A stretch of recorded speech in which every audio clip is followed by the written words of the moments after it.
Now that's the great galaxy in Andromeda. It's in the catalogs listed as M31. The reason I like to show this, and this is an actual photograph, the reason I like to show that is that that shape of that galaxy is very much like the one we live in. And if we were out there somewhere, I mean way the hell out there, and looking back at our own little galaxy, we would find that this planet, the sun and the planet Earth are way out here in the sticks. I call them the suburbs. To me, that's a beautiful picture. And over the years, as I have spent my life fitting it together, trying to make sense out of it, something else has become quite apparent to me, which I must share with you. I have learned and felt and come to the conclusion that all of that is sacred. This planet we live on is sacred. This solar system we live in is sacred. Our galaxy is sacred. And ladies and gentlemen, I think the entire universe is a living, breathing being of some kind. And to me, that's a sacred and beautiful and a religious feeling. And it has nothing to do with religion.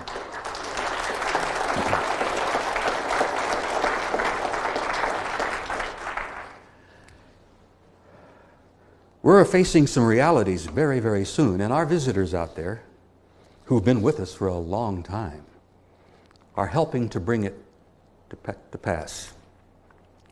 The UFOs are simply a triggering mechanism.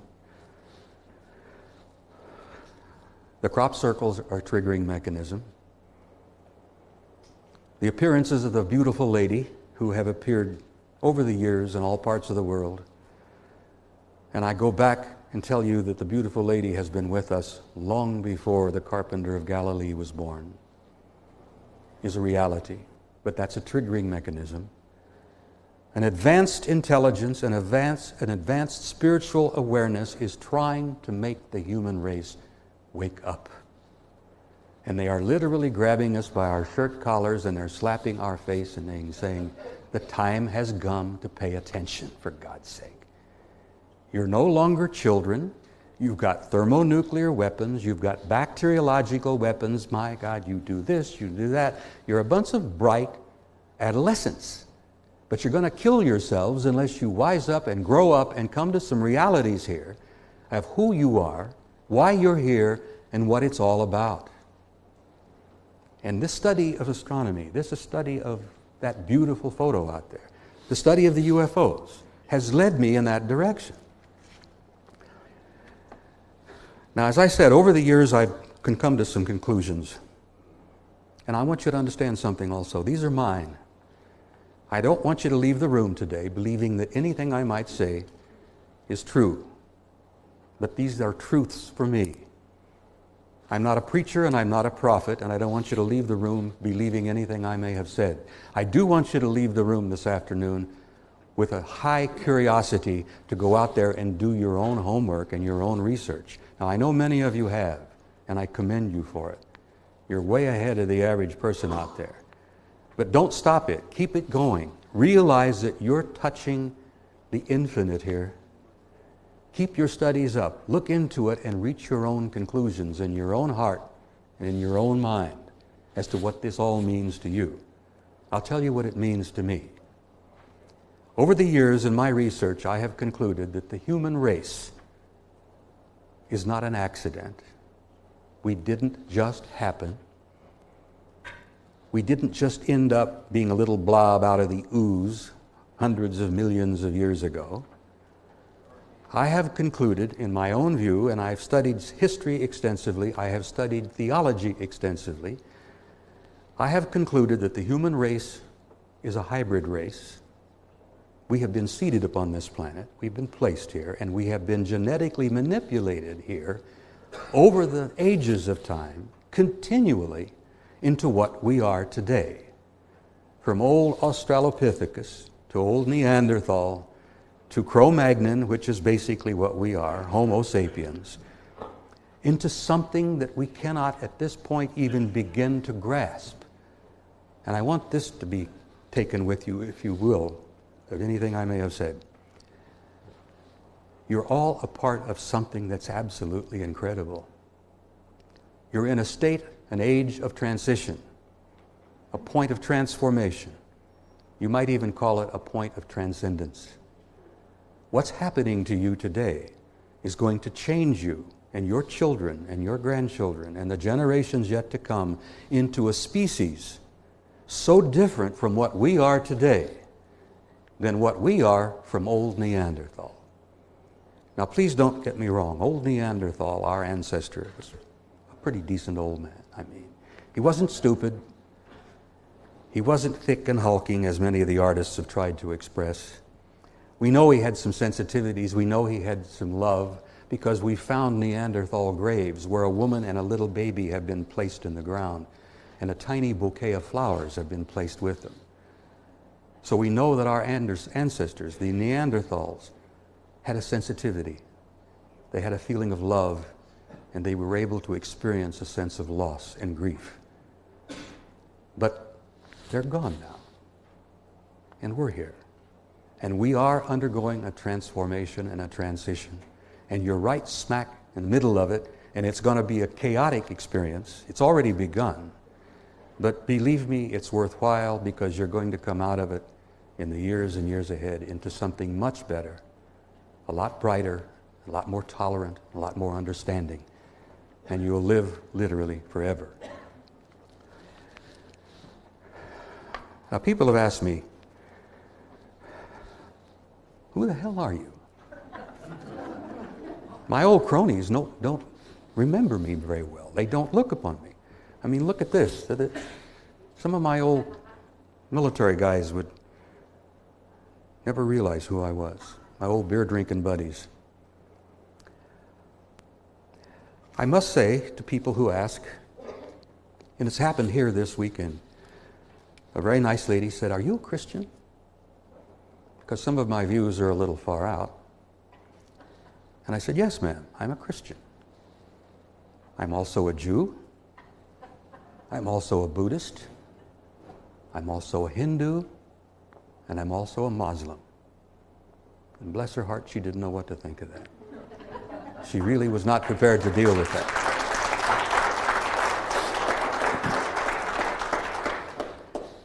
What I have got to tell you, and I want this to hopefully stay with you, if anything does, this incredible change that we're undergoing here, and it is not merely a psychological, theological cataclysm. The seismologists and the volcanologists, the geologists have all said this. Many of them don't like to share some of the information, but they know about it. They're aware that it's going to happen. The transition that's going to take place on this planet, this transformation, this transcendent event that's going to change the earth and everybody on it, is going to have us and force us to deal with some realities, or we're not going to make that transition. I want you to understand that in my view over the years of study, I've concluded that it don't matter what color your skin is, and it doesn't matter what church you go to, and it doesn't matter what language you speak, and it doesn't matter what your ethnic background might be. The only damn thing that matters is that you are an immortal being. You're a living spirit of God, and you're going to live forever. And on this transformation that we're making, and I don't want to sound like a preacher, but there's no way to avoid some of this. I believe a door is being opened for us out there by our friends, our visitors, our extended family, and that's what I think of them that way. And let me tell you something before I forget it. They're not all nice guys out there. There's some pretty rotten guys out there, and there's some pretty good ones out there. It's just like in this room. It's just like in our country. It's like on the planet. There are good, there are bad. Don't expect to go into space and find nothing but angels, because it won't happen. There's some pretty bad dudes out there. But we people on this planet have got to develop a sense of unassailable integrity of who we are and why we're here and how the fact is that we are indeed all one. And the point I want to make again and again and again, a door is being opened An invitation is being extended to us, in my opinion, inviting us to come into the 21st century, not only into the 21st and 22nd and so on, but to infinitely step out through the doors into that limitless world out there and take our place alongside of everyone else out there. But we cannot do it with our old hatreds and our old savagery and our old bigotry, the stuff that's going on in Rwanda and Bosnia. My God, just read the papers. Everywhere. We cannot go with our knapsack filled with that kind of garbage. We have to leave that behind. We have to step through that door into the 21st century as one people, from one planet with one future. Or, ladies and gentlemen, we may not go at all. And that would be one of the great tragedies in the history of this species. We need to go together. We need to lay down this garbage in the past. We have to learn in some way to learn to love each other, because we are not alone and we have never been alone. And what you think you see is the real world, and if you think this is all there is, you're in for a big surprise. But anyhow, I get going on this thing and I forget the time is running. And I had a couple of pictures I wanted to share with you. Next slide, please. Now, many of you are familiar with this lovely picture. This is the Seven Sisters, the Pleiades. The reason I like to show it and the reason I like to look at it is because there is indication, some strong indications, that some of our visitors do indeed come from that star system.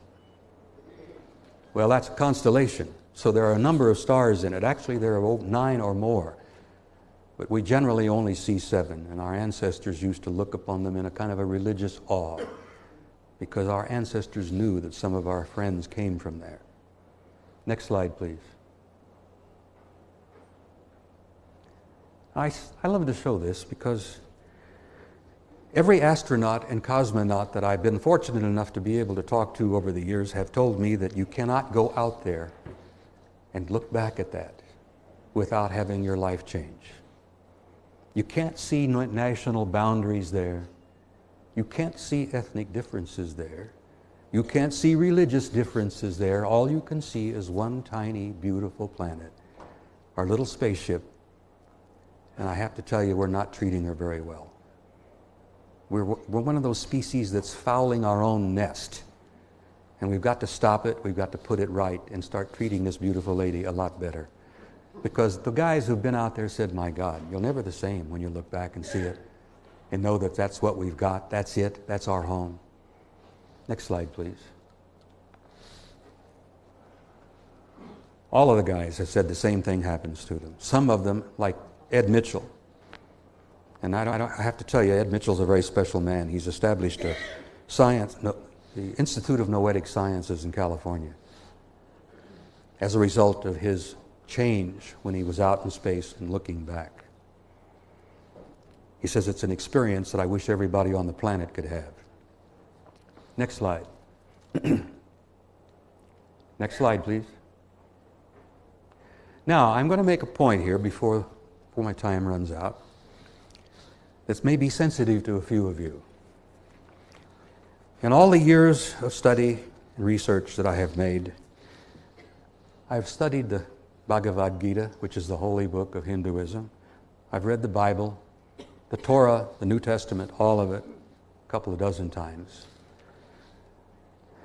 I've read the Zend-Avesta. I've read the Quran. I've tried to determine, is there indeed a connecting link here somehow? And I have concluded, yes, indeed there is. I have concluded that in this incredibly beautiful and varied tapestry of the human species, the human history, that there is indeed one single golden thread running throughout all of that, that if we follow it back, takes us back to a central primal beginning. And we go back and we learn that much of what the Quran is all about, much of what the Bhagavad Gita is all about, much of the Bible, the teachings of Buddha, All of those ancient religious teachings are basically from the same source. And if you look at them and study them, by God, you can find that they all say essentially the same thing. Now, why are we fighting each other over garbage like that? That has got to stop. But since many of us, probably most of us, were brought up and raised in the Christian faith, I want to share a little history with you. In my historical perspective, I've learned some things. Running out of time. Thanks, guys.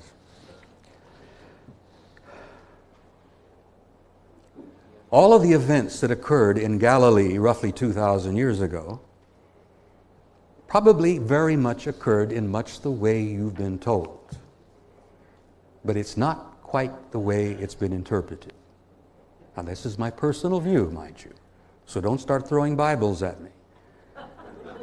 I have concluded that the carpenter from Galilee and that whole series of events involving his life, literally, if you really want to call it that, was a UFO event, that it was orchestrated by advanced divine intelligence of some kind for a specific purpose.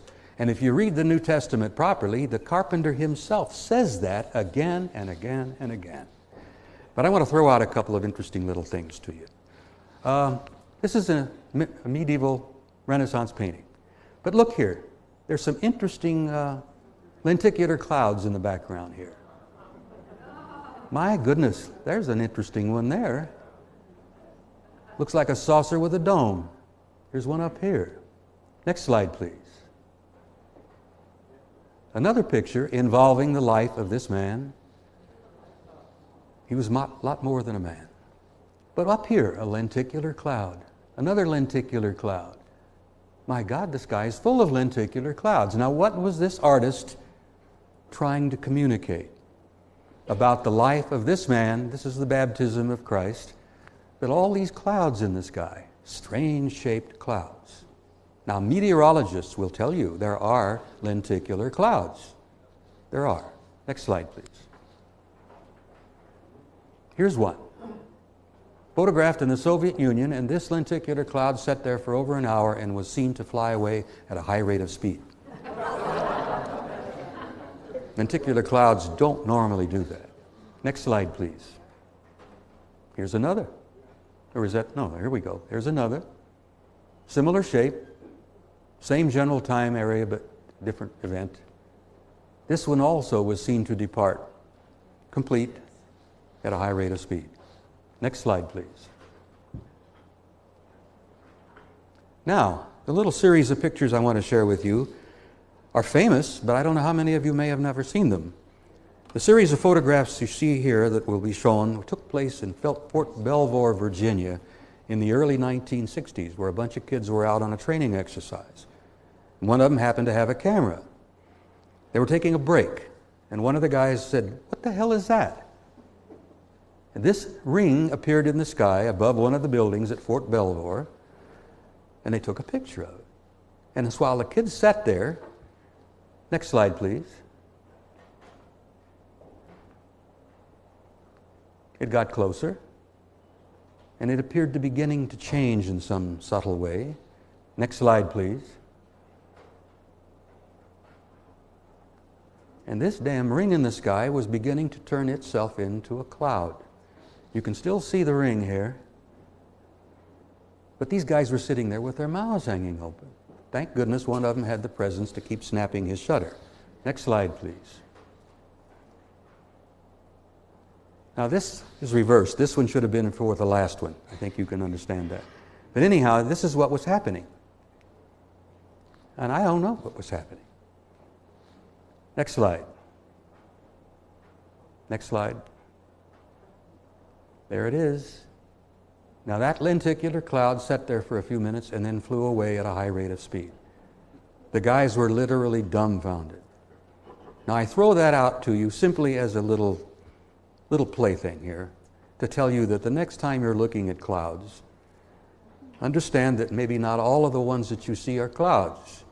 There are lenticular clouds, there are lenticular meteorological phenomena, but then there's other things up there. Next time you look at clouds, pay attention. Next slide, please. This was 10 years later and 7,000 miles away. This happened in Denmark. Same thing. This ring turned itself into a cloud and flew away at a rather high rate of speed. Now, what does that mean to you? Next slide, please. This is a photo of a lenticular cloud. This one was moving smartly from right to left, and it even left a vapor trail. You can still see a ring here. Next slide, please. This one was taken near Holloman Air Force Base in New Mexico a number of years ago, and as you can see, it's moving very smartly from right to left, but it also has something behind it like a trail, a mist, something. Another lenticular cloud. Next one, please. Now, this is what I like to throw out just to challenge the hell out of people. This is what Ivan Sanderson used to call an oopart. And old Ivan's gone home. He's not with us anymore. But he was a brilliant researcher. And he collected ooparts like Charles Fort did. And what he loved about ooparts, and that's out-of-place artifacts. And these ooparts drive regular scientists up the wall. And Ivan loved it, and so do I.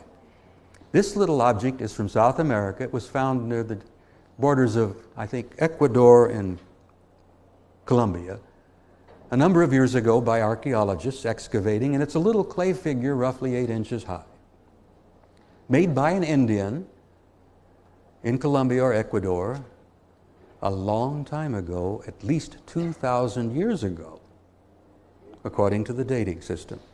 And I throw it out to you just as an interesting idea. This Indian had seen something, and he shaped a little figure here, and he didn't know what he was looking at, but he made it, and there we have it. And it's one of Ivan's ooparts, and I love these things because regular scientists, archaeologists, don't even want to talk about it because it throws their whole system upside down. Next slide. Look at this. I don't know what this is. Maybe it's a pack, oxygen pack, a breathing system of some kind. Here's a faceplate. Here's the helmet. Here's the control system here. The flexible legs. There are a lot of this spacesuit thing that looked very similar to earlier Soviet spacesuits. Next slide, please. This, ladies and gentlemen, is a painting found in a cave in the northern part of Spain, southern France, in the Pyrenees.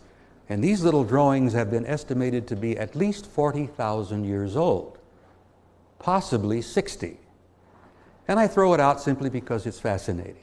Our old Neanderthal, early Cro-Magnon ancestors were not stupid. As a matter of fact, some of them were damn good artists. Look here, we have a mammoth or a mastodon. We have one of the earlier horses here. Here's a wild boar. Here's a goat, another very ancient horse. Here's a bison. It's lovely. These cave paintings are intriguing, but what in the world do you suppose that is? Or this, or this, or that, that. And look up here, and over here. What was our ancestors trying to communicate here? What did they see that they put on the walls of the cave that infected them so much that they had to go and scrub them on the side there? Look at this dude here. Next slide, please.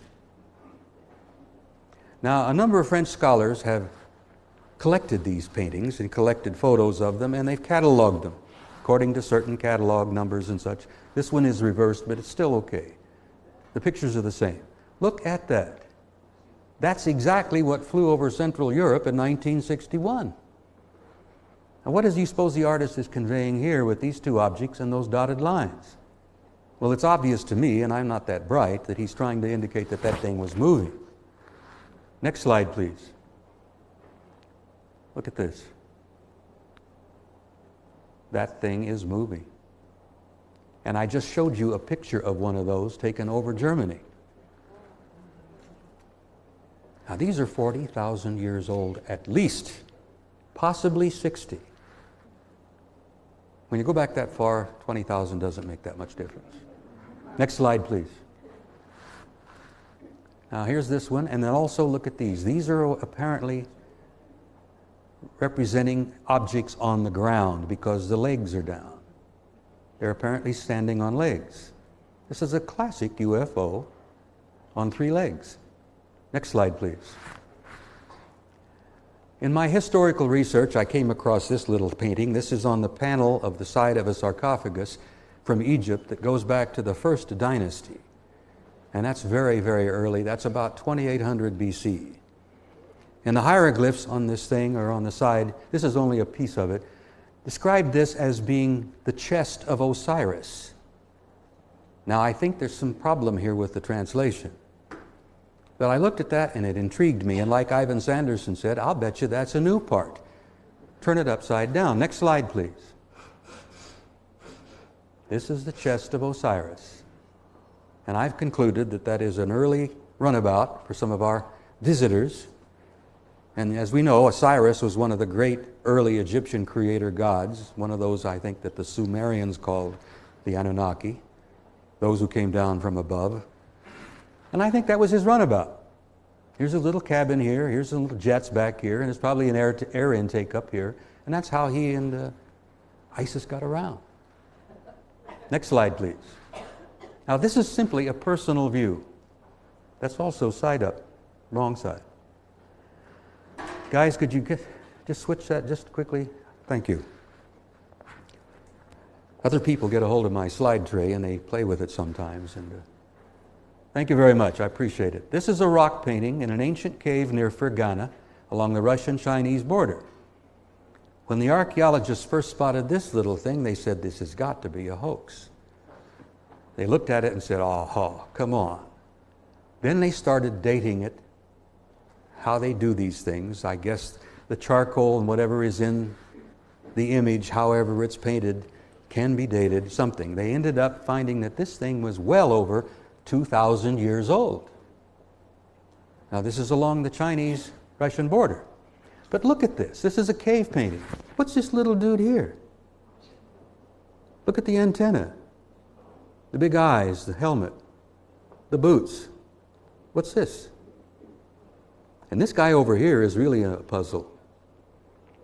I think what we have here is whoever the artist was, he was probably trying to express a distortion from a faceplate. Thank you. Because I suspect that there was a human face in that thing. You look at the hand here, it looks like a regular astronaut's or cosmonaut's glove. He's grasping a disc of some kind. There's all kinds of apparatus here, which I think really needs to be studied, because I think it's very similar to much that our own astronauts carry with them. Next slide, please. Here's another ooh part, and Ivan never knew of this one.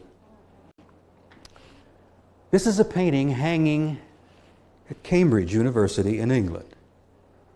This painting was done in 1710 by a Flemish artist. And again, here we are with one of these fascinating religious scenes involving the carpenter from Galilee. This is supposed to be the baptism here. But what in the world is this up here? This circular object with that little bright spot in the middle and these rays coming down. What do you suppose we can make of that?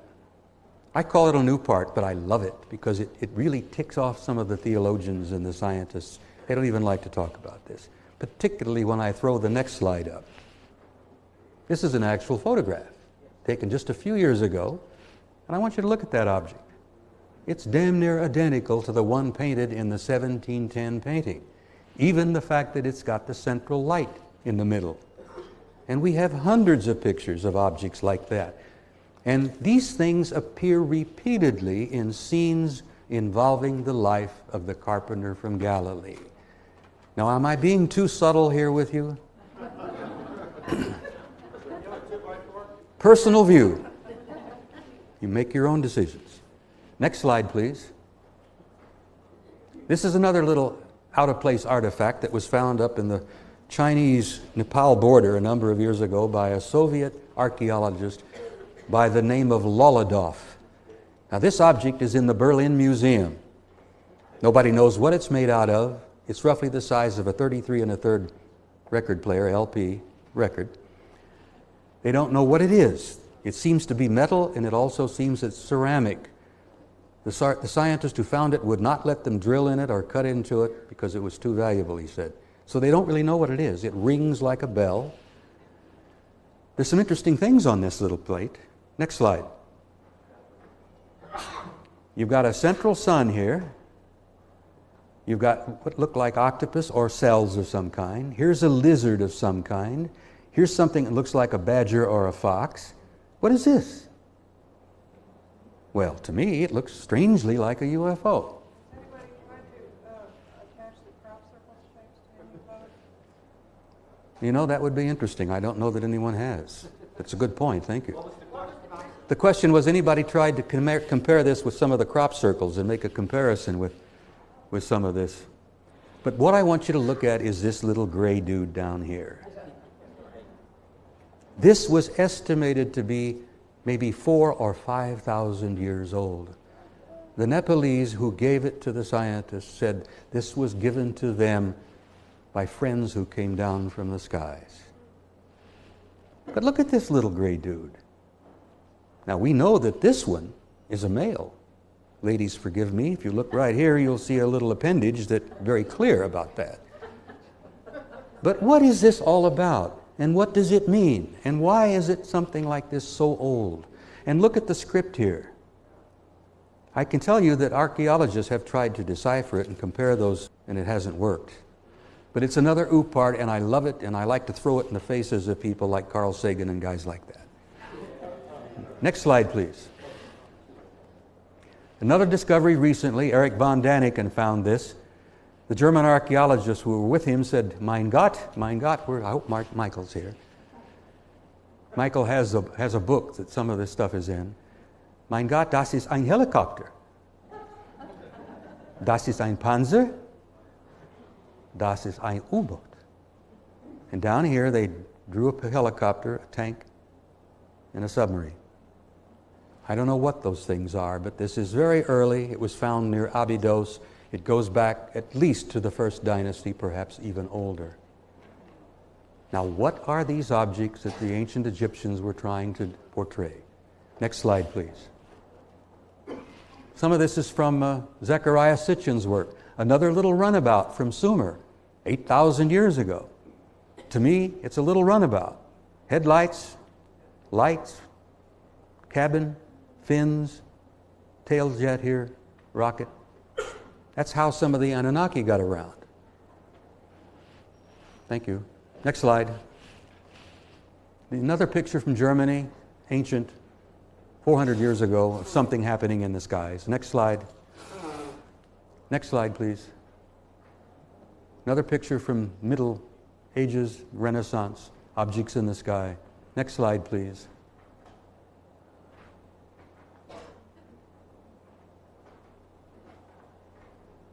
Another picture, similar. The Germans were very good. This was from the collection from Zurich, and it was seen in the skies over Nuremberg. And the people who saw it made a report that it looked like a battle taking place. They may have been right. Next slide. This is Inanna, the beautiful lady I've been in love with for a couple of thousand years. The creator goddess from Sumer, the one we know of as Ishtar, Astarte, Isis. She's beautiful.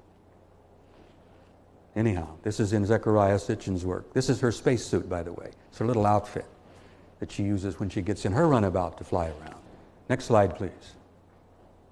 Another picture on the wall of a church involving a scene from the life of the carpenter from Galilee. And what's up here is some guy inside of an object flying through the sky.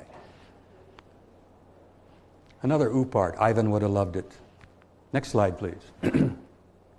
This is the last one I'm going to have to be able to show you. This I love because in the Uffizi Gallery in Florence, and it was painted by a Renaissance master by the name of Fra Filippi.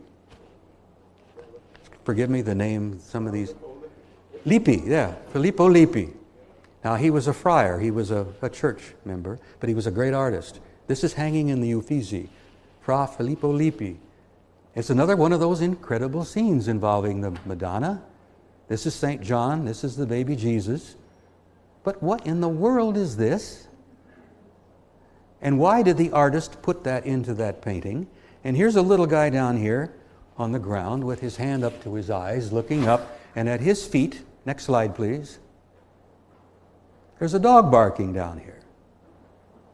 The reason I throw that out to you and share this with you just as a challenge is because that object is damn near identical to an object seen in Bonaire, New Guinea, a few years ago by the Reverend Gill, an Anglican minister who was running a mission school in Bonaire, New Guinea. And a couple of the kids came running in one day and say, Reverend Gill, you've got to come out. Something was hanging over the beach near the mission school. And when they all went out and looked at it, it was a circular metallic object, roughly 30 to 40 feet in diameter. It sat there for a while. It seemed to be emitting rays, and so help me, it appeared to have guys walking around on the deck around it. And when the kids saw this, and I say kids, a lot of them were in their 20s, they started jumping up and down and waving and getting excited. And they were waving and raising all kinds of hell, and the guys up on the ship looked over and waved back. Now this is record, this is in the books, this is verified.